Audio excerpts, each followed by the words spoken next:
when nagane wacha wa topic of the commercialization of politics mak wa yikitika tich chiana madit ikit me wilo kui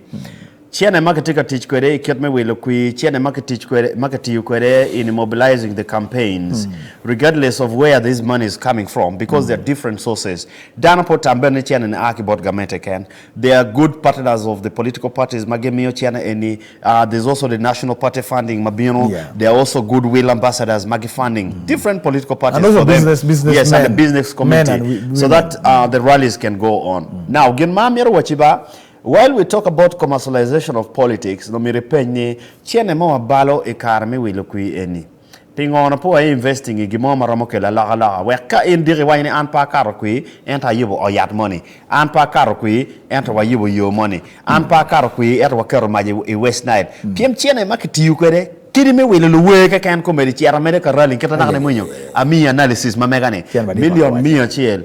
billion ko andi these are monies that already should be doing something instead of watching wabetimo o timo donc gen matieni we have dire discussion no betpe